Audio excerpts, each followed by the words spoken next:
something really interesting was going on. And what I discovered is that around the world, over and over again, people seem to have the same 4 core regrets. The same 4 core regrets. I want to tell you what they are and give you some examples from this massive database. Almost all my examples I picked from the UK.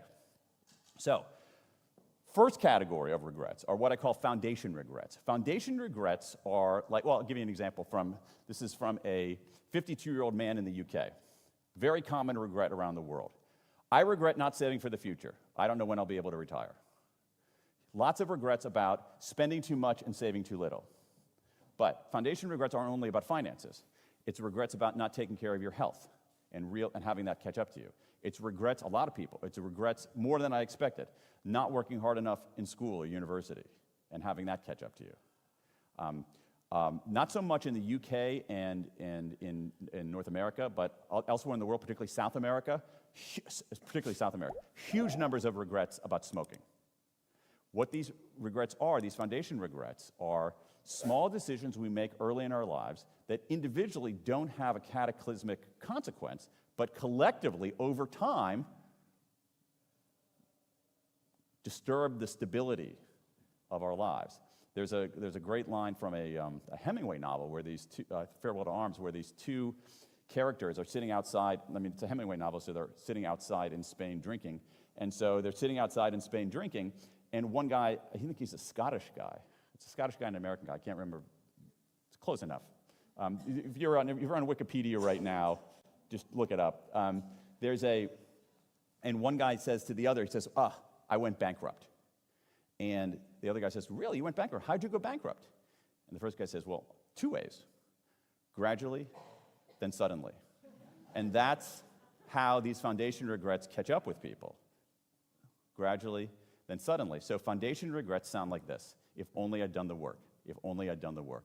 And this is the catchphrase of regret. If only. If only. If only I'd done the work. If only I'd done the work. Let's go to the second category. Let me tell you a story from Europe. This is a story about a guy named Bruce. Bruce filled out the survey, and then I interviewed him subsequently. Bruce asked me not to use his last name for reasons that I think will be plain here in a moment. So Bruce is an American guy. In the early 1980s, he graduated from college, and he went to work on a farm in Sweden. In his final week in Europe, he decides to take a train around just to see the continent. He'd never been out of the country before. He was working in Sweden for a year. He wanted to see other parts of Europe. And on one of his final days, in that final week, he was on a train. And the train was going northward through France. And he gets to a stop in France outside of Paris. He's just sitting on the train, minding his own business. There happens to be a seat open next to him. And a woman gets on, about his age, and takes a seat next to him.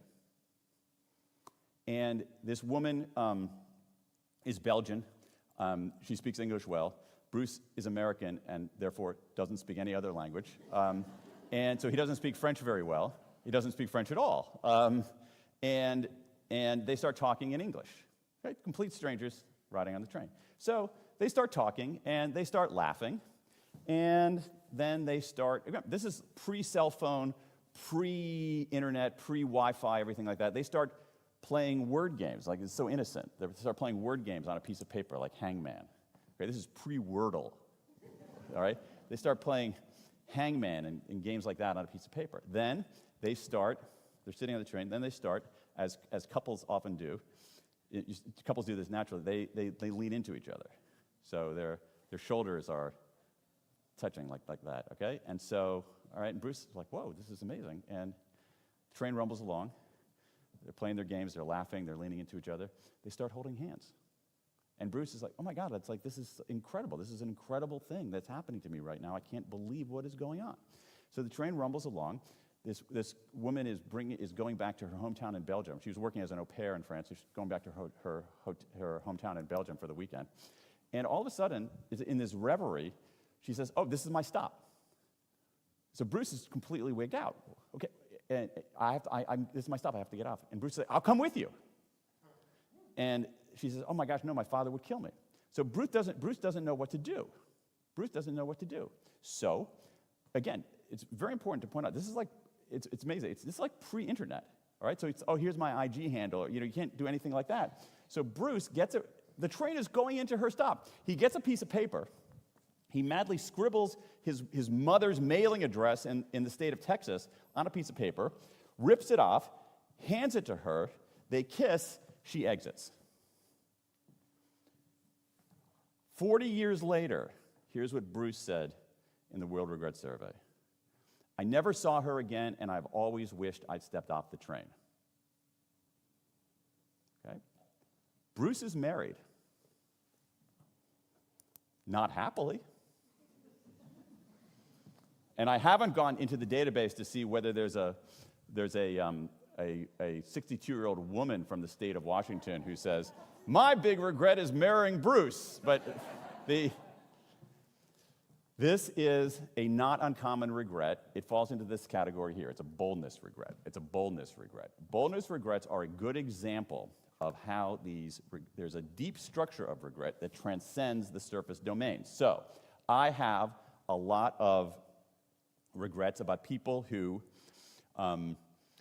were Americans who were in university and didn't study abroad, or people who didn't, Europeans, and even a lot of Australians, in fact, who didn't take a gap year trip, right? So these are sort of education regrets, right? I had a chance as part of my education to travel, but I didn't take that, and now I regret it. The education regret. I have huge numbers of regrets of people who say something like this. I stayed in this lackluster job, but what I really wanted to do was start a business, but I didn't have the guts to do that. I regret not being entrepreneurial. I regret not working for myself. That's a career regret. I have hundreds of regrets. Again, this is what happens when you start reading them. Hundreds of regrets around the world with almost the same linguistic formulation that goes like this. X years ago, there was a man/woman who I really liked. I wanted to ask him or her out on a date, but I was too chicken to do that, and I've regretted it ever since. That's a romance regret. But my view is that those are all the same regret. It doesn't matter the domain of life. You're at a juncture. You can play it safe or take the chance. And over again, regardless of the domain, when people don't take the chance, not every time, but a lot more than I would have thought, they regret it. Let me show you some examples of this. I tried to pick almost all UK examples here. Here's one. I regret not taking more risks career-wise when I left university, says a 41-year-old woman from Great Britain. This is a very telling one, and you hear a lot of language like what I'm about to show you here. This guy says, I haven't been bold enough in my work life. I focused on not failing rather than succeeding. Boldness regrets sound like this. If only I'd taken the chance. Third category, moral regrets. Small category, but intensely felt category. Let me show you a couple of examples from the UK. 50-year-old woman, I regret cheating on my husband. 36-year-old male, I have cheated on my wife. I wish I knew what possessed me. Lots of regrets about infidelity. Huge numbers of regrets about bullying. Hundreds from around the world. People who regret bullying somebody when they were younger. Moral regrets. You're at a juncture, as always is the case. You're at a juncture. You can do the right thing. You can do the wrong thing. You do the wrong thing. People regret it. Not everybody, but most of us. All right? And I'm not sure. So let me ask you a question. How many of you typically, you're at a juncture, you can do the right thing, you do the wrong thing. How many of you typically do the right thing? See a quick show of hands. All right? How many people think that other people do the right thing in those junctures? Yeah, so there's like a 40% drop-off there, right? So why are you so special? I believe that most of us actually want to be good, and most of us try to be good. We're imperfect, but most of us aspire to that, and I actually feel pretty bad when we don't. I kind of like the idea that people who bullied kids when they were younger still feel crappy about it 30 years later, all right? Because what's it doing? Regret is clarifying. This is against my values. This is not what good human beings do, and it instructs them. If I feel bad about being a bully on the playground, maybe I shouldn't be a bully in the office. Moral regrets. If only I'd done the right thing. Fourth and final category, connection regrets. Connection regrets. Here is one. This woman says, I deeply regret not reaching out to a childhood friend while she was fighting cancer. When I finally called her home, I learned she had passed away earlier that morning. I have so many regrets like this. And here's how it works. You have a relationship, all right? Now, not only romantic relationships, in fact, mostly not romantic relationships. You have a relationship. Parents to kids, kids to parents, siblings, other relatives, friends, colleagues. It should have been intact or was intact, and it comes apart. And here's the thing. These relationships come apart, in general, in profoundly undramatic ways. Most of these relationships come apart in ways that would make terrible TV shows. Because they come apart not with a rift, people throwing plates at each other and swearing. They come apart like this. They just drift. They just drift. And what happens? This person says, I should reach out, but, it's going to be really awkward if I reach out, and the other side's not going to care. So they don't reach out, and what happens? The drift continues, and then they say, oh man, it's going to be even more awkward now, and they're going to care even less. Here are some examples beyond that. 41-year-old woman here in Great Britain, not talking to my dad more about his past, his experiences, and his family before he died. I have so many regrets like that. Regrets where the door has closed. You can't do anything about that. The door has closed, and when it's closed, you think, oh my God, what was I thinking? Why did I not reach out? Here's a 50-year-old woman. Says, I wish I'd kept up better, or at all, with folks I met along the way. My network of friends and colleagues feels smaller and narrow as a result, and I realize how much I value and learn and am inspired by them. So this woman is not even making sort of an instrumental case that she was a bad networker. She's saying, there's a hole in my life because I haven't fostered these connections with people who were in my midst, and I let it drift apart. And here's the thing. This is another case where we're such bad forecasters on certain things. We say, it's going to feel really awkward, and the other side is not going to care. And you know what? It's not awkward at all, and the other side always cares. So, connection regrets are these. If only I'd reached out. If only I'd reached out. Now, let's summarize these things so we have a sense of what people regret, but then I want to make another argument to you about this. Here is the summary of these 4 core regrets. Foundation regrets, if only I'd done the work. Boldness regrets, if only I'd taken the chance. Moral regrets, if only I'd done the right thing. Connection regrets, if only I'd reached out. Over and over, and actually, again, totally feel free to take photographs of any of these slides and share them. This is like, I want to get these ideas out there, so don't be hesitant about taking photos or anything like that of anything that you want here. I mean, within reason. The slides. And what's interesting about this is how little national variation there is. Remember, I've got 18,000 regrets from people in 109 countries. And what I should have done this, actually, that would have been really interesting. What I should have done is shown you the database, displayed the database, and what you'll see is you'll see fields in the database where somebody lists their regret, and then it says where they're from. So it's their country, and then if it's the United States or Canada, their state or their province. Then it says their gender identity, and then it has their age, right? But if I were to block out these columns over here and just show you the regret, I'm not sure, in many cases, you could distinguish a 53-year-old man in Bristol from a 29-year-old woman in Houston, Texas, from a 61-year-old man in Bangkok, Thailand. It's that degree of similarity. Very little national variation. What's more, we can talk about this in Q&A if you'd like.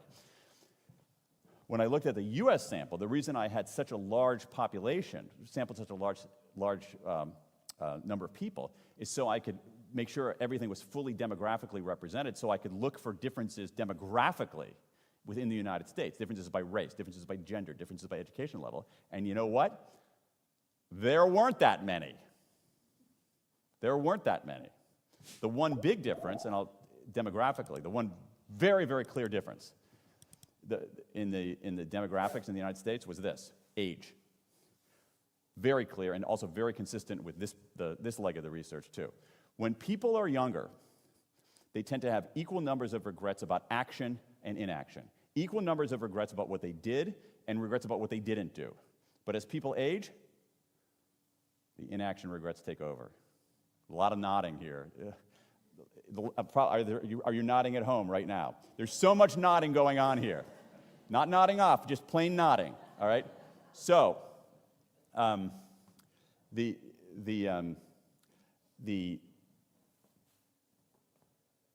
inaction regrets take over. So as we age, inaction regrets outnumber action regrets probably by 2 to 1 by the time we hit our 40s. Okay, so that's kind of interesting, I think. But you know what? I realized it was something else. I realized that these people and these 4 core regrets were telling us something else, something even more important. That these 4 regrets were operating as a photographic negative of the good life. A photographic negative of the good life. That when people are telling you what they regret the most, they're also telling you what they value the most. And so these regrets operate as a photographic negative of a life well lived. Now, just to be clear, I had to put an image of a photographic negative because people under 25 have no idea what I'm talking about. And I'm not kidding. I'm totally not kidding. People whose only experience of photography is digital don't know what I'm talking about. And so I felt like an idiot in this book where I actually take a couple of paragraphs. Like a lot of times in writing, you have to say, okay, which is the bigger criticism I want to take? Someone's going to slam me for this. So which do I want to be slammed with for more? And what I did was I ended up writing like 2 paragraphs, like explaining what a photographic negative is, because I knew readers under 25 weren't going to know. So the readers over 25 are going to say, well, you idiot, why are you explaining this to me? But I'm willing to take that than have everybody under 25 say, I have no idea what you're talking about. So it's a photographic negative of the good life, that when we look at these 4 core regrets, they reveal, I think, some fundamental human needs. And I think what's so interesting, at least to me, is looking at this database of all these regrets.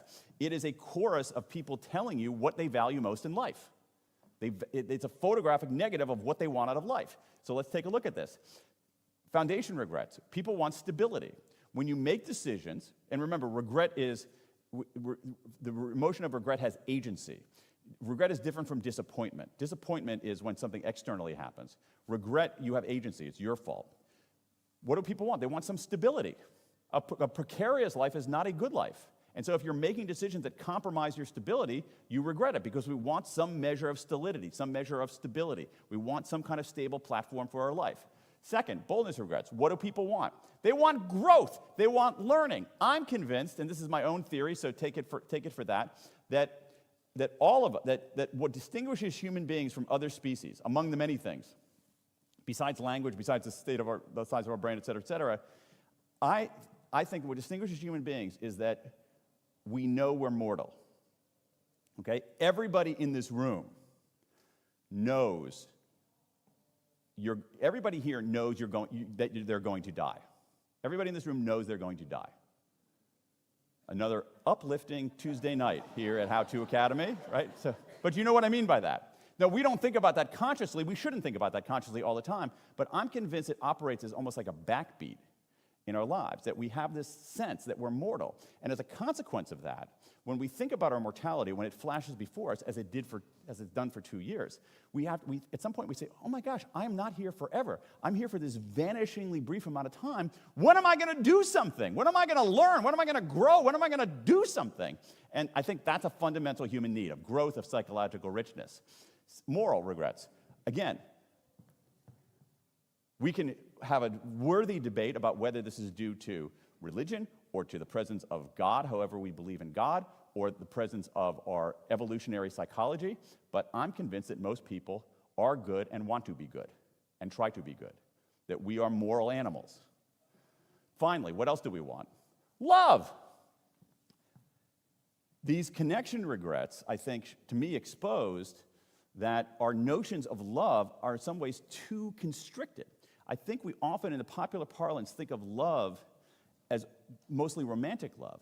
But I think love is bigger than that. And I think if we have a more expansive notion of love, you should hear people talk about drifting apart from friends in these things. It is a ubiquitous regret, and it really bothers people. Because they love their friends at some level. They don't love them like they love their romantic partners, but they love their friends. They love their siblings. They love other people in their life, and that's what we want. And this is pretty much it. So all these regrets tell us, what do we want out of life? We want some stability. We don't want to waste our limited time on the planet, so we want to learn and grow and do stuff. We want to be good, and we want love, period. So this negative emotion, this is what I'm saying, this negative emotion is clarifying. When people tell you what they regret the most, they tell you what they value the most. One last set of ideas, and then we'll take some questions. So let's talk about what we do with our regrets. All right, so how do we take our regrets, an existing regret, and transform them? What do we do with a regret to turn it into a positive force? The subtitle of this book is How Looking Backward Moves Us Forward. So how do we do that? And once again, we haven't been instructed to do this well. We generally don't know how to deal with negative emotions, but we have an incredible body of science giving us those ways to do that. So I'm going to show you 3 steps to deal with your negative emotions. And it's a relatively simple process. Here's how I want you to think about it. I want you to think about it as inward, outward, forward. Inward, outward, forward. Inward, outward, forward. You can tell I'm a firm believer in the rhetorical power of repetition. No, I'm serious. I'm a firm believer in the rhetorical power of repetition. So, inward, outward, forward. So what do I mean by inward? All right? You begin by how do you frame the regret and yourself internally. And here almost all of us run off the rails immediately. Here's why. When we talk to ourselves in the face of a mistake or a misstep or a screw up, we are brutal. If I were to broadcast your internal self-talk on a loudspeaker, you would be horrified.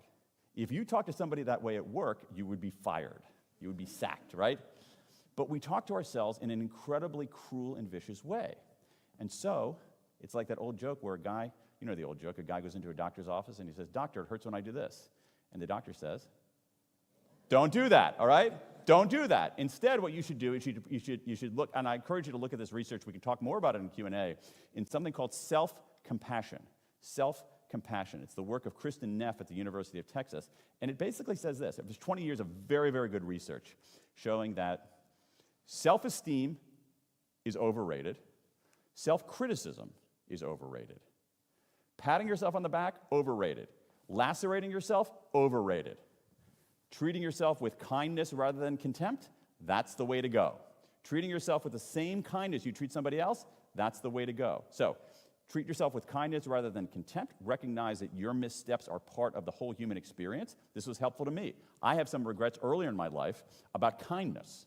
Not about being a bully, but about being a bystander when people were being excluded and knowing it was wrong at the time and not doing a damn thing about it. It bugs the hell out of me.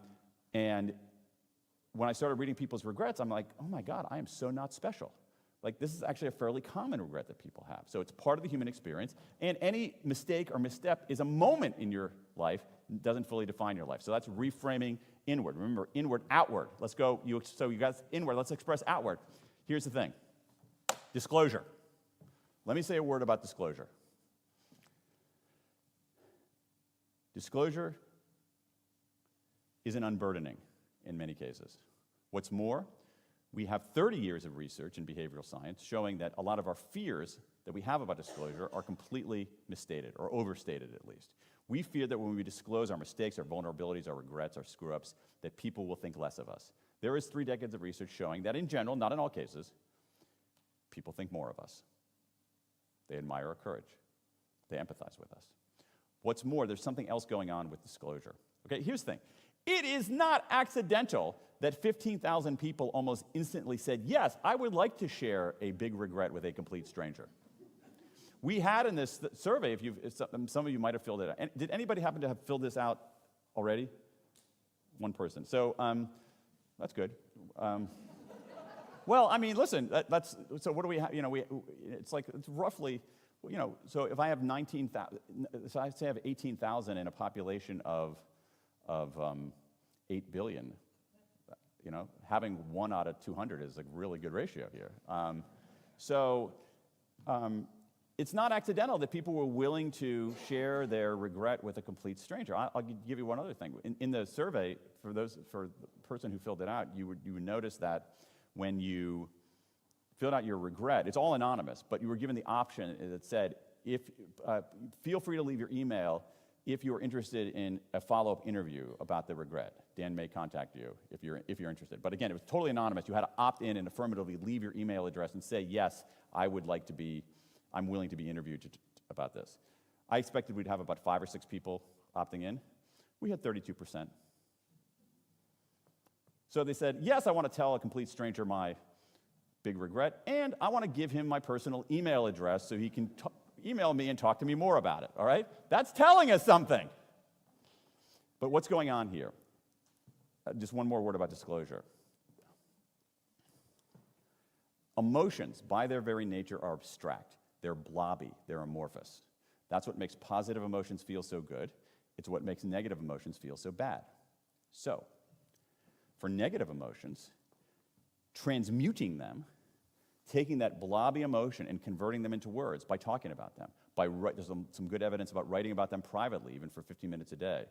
Converting them from blobby abstraction into concrete words, you look at those concrete words are way less fearsome than the amorphous, blobby thing right there. So it begins the sense-making process. Inward, outward, forward. You got to move forward. You got to draw a lesson from it. And here's the thing about us human beings. We are pretty good problem solvers, but we stink at solving our own problems. We're really bad at solving our own problems because we're too close to them. We get enmeshed in the details. We don't see the big pictures. We're like scuba divers swimming around in the murky depths. What we should be doing is being more like oceanographers, zooming out. And so the way you move forward, the way you extract a lesson is through self-distancing. Self-disclosure is the beginning. Self-compassion is the beginning. Self-disclosure is the second step. Third step is self-distancing. Zoom out. So when you're deciding what to do, what lesson should I draw from this regret? What is it telling me? What should I do next? Truly, it sounds goofy, but there's a lot of research on this. Talk to yourself in the third person. Don't say, what should I do? Use your name. Truly. Instead of me saying, what should I do? Say, what should Dan do? What should Dan do? Other things. Ask yourself, what would I tell my best friend to do? What would I tell my best friend to do? That's probably the single best decision-making tool that I know. What would I tell my best friend to do? Final thing that you can do to zoom out is this. It's going to sound goofy, but one of the things that gives rise to regret is our brain's incredible capacity for time travel. Our brains are amazing. We can travel through time. The cognitive dexterity involved in regret is incredible. With a regret, you basically get into a time machine. You go back into the past. You negate what really happened. Then you get back in your time machine, come back to the present, and imagine a present reconfigured by your negation of what happened in the past. This is why 5-year-olds can't do this. You need some dexterity and muscularity to do this. But we can enlist our time travel powers in another way by doing this. If you're deciding what to do, this is going to sound goofy, but stick with me. Make a phone call to the you of 10 years from now. Get on the phone and call you 2032. I think we can make a pretty safe prediction of what the you of 2032 is going to care about. The you of 2032 is not going to care whether you had pizza for dinner tonight or Indian food. The you of 22 is not going to give one whit about that. The you of 2032 is not going to care whether you bought a blue car or a green car or a gray car. You of 2032 doesn't care. But I'll tell you what we can make a safe prediction about, what the you of 2032 is going to care about. Did you have a chance to do something bold and bypass it? The you of 2032, that's going to bug that you of 2032. Did you do the wrong thing when you had a chance to do the right thing? The you of 2032 is going to be bugged by that. Did you reach out instead of letting a relationship drift? The you of 2032 knows what to do. And so use your powers of time travel to draw a lesson from it. Inward, treat yourself with kindness rather than contempt. Disclose to unburden and make sense of it. Move forward by getting some distance and extracting a lesson from it. And when we do that, it's really not that hard. It becomes habitual, and we can take this negative emotion, I think our most powerful and transformative negative emotion, and turn it into a force for good. So, let me stop there and let us take some questions. Dana, we're going to have mic runners, and we have mic runners in the back. So I know I hit you with a lot of stuff. I hit you with a lot of stuff here, so think about your questions here for a moment. We've got the 2 things that regret does. Remember, we got 2 things that regret does. Oh, we got questions already. Okay,